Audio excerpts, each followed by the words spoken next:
Pour faire les bonnes pizzas, il faut des bons produits. Donc, la pâte qu'on a fait ce matin, c'est parfait, c'est nickel. Mais maintenant, quelques petits conseils aussi sur les bons produits pour mettre sur un bon pizza. Et du coup, raconte-nous cette histoire de Mozzarella. Qu'est-ce que c'est Mozzarella? Mais tu vois, ça, c'est les petits bébés. Ça fait 3 ans. Il est né pour une exigence. Déjà fourni nos restaurants pour les produits les plus faits possibles.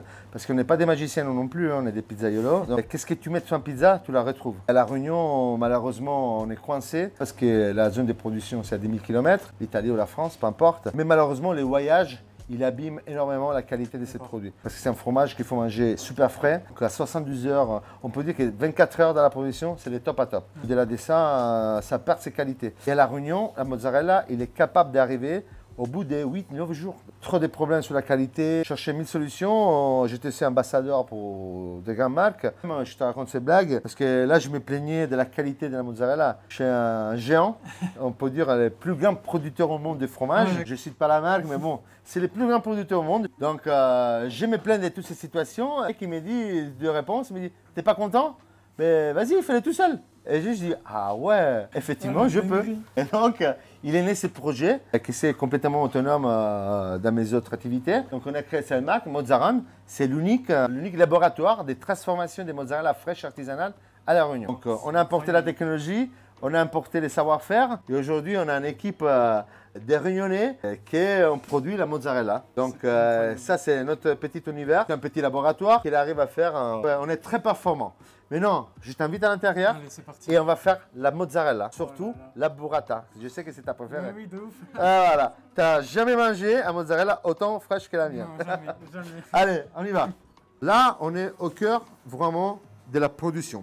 Loïc, mon directeur de production, il est en train de préparer tous les ingrédients, on peut dire la composition de la burrata. Parce que tu dois savoir que la burrata, c'est un mozzarella composé. En couche extérieure de mozzarella, et un farce crémeux à l'intérieur qui s'appelle stracciatella. La stracciatella, c'est rien d'autre qu'un effiloché de mozzarella agrémenté par de la crème. Est-ce que tu peux faire voir la bande de mozzarella? Donc, quand on file la pâte, le lait caillé, on le fait filer à une certaine température. Après, on le va étirer vraiment. On forme cette bande qu'après, on coupe en morceaux plus petits. Et comme Loïc le montre, c'est tout fait à la main. Loïc, ça va? Oui, ça va.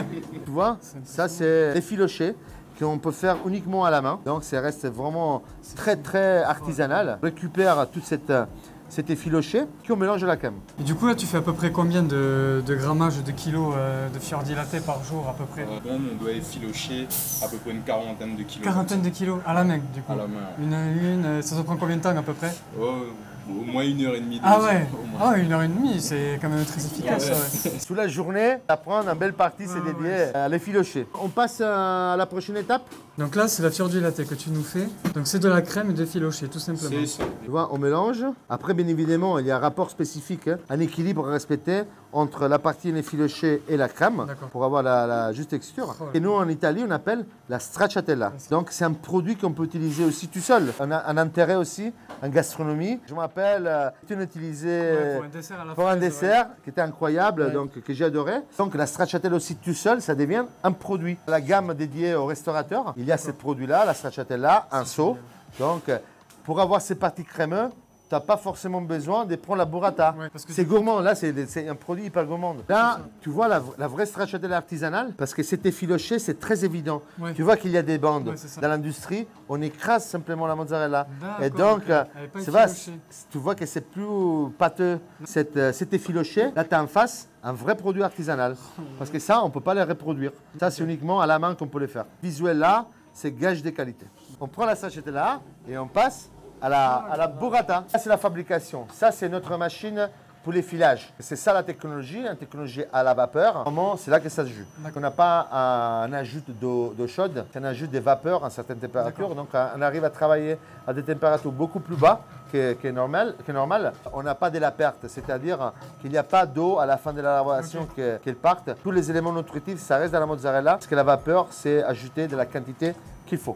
Et donc, comme tu peux voir à l'intérieur, là, tu as les laits caillés, il est en train de défiler. Et là, ça prend une texture, c'est un petit peu comme un pâte à modeler à ce stade. Donc, c'est pour ça qu'on peut la modeler tout à l'heure. On passera au moulage d'ici à quelques instants. Je crois que Yann, qui est boss de la production, maîtrise vraiment tous les aspects. Il a une très belle expérience Je suis fier vraiment que les Réunionnais aujourd'hui, ils ont importé un savoir-faire que c'est considéré italien, mais que non, aujourd'hui, c'est partagé. Quand ils décident que tout est bon, c'est pour ça qu'on parle des mozzarella artisanales. Donc c'est pareil pour nous, c'est un pétrin qui mélange. Passe dans la chambre de cuisson à la couve. Vous voyez comme c'est magnifique.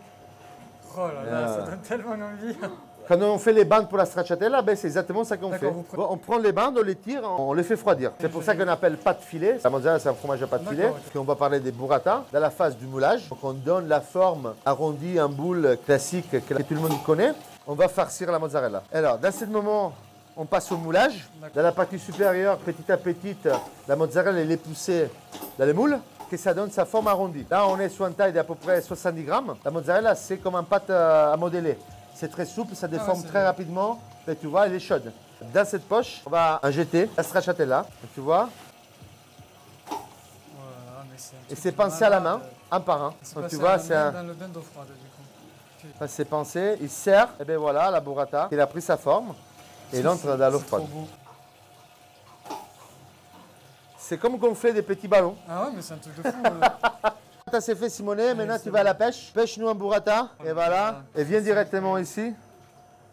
Comme ça, on passe à la dégustation. On a sauté les moments du repos. Et c'est quand même une expérience pour un chef, je pense. Ouais. Et c'est pour ça, mon frère, que je veux partager avec toi. C'est vraiment une expérience gustative. Manger un burrata tiède, je pense que c'est la première fois dans ta vie. Oui. Tu vas avoir tes impressions des chefs. Tu peux dire la vérité si tu veux. Hein. En fait, ça n'a rien à voir avec la burrata qu'on a l'habitude de manger. On sent encore le côté acide, le côté un peu... C'est un truc de fou. C'est une expérience. Manger vraiment les produits à 10 minutes de sa production, quand même, ça te donne une expérience. Ton palais, il va mémoriser une expérience. En fait, c'est un plat. Il n'y a rien d'autre. C'est un plat. Quoi. Tu peux le manger. Franchement, tu vas goûter, Val, tu vas voir.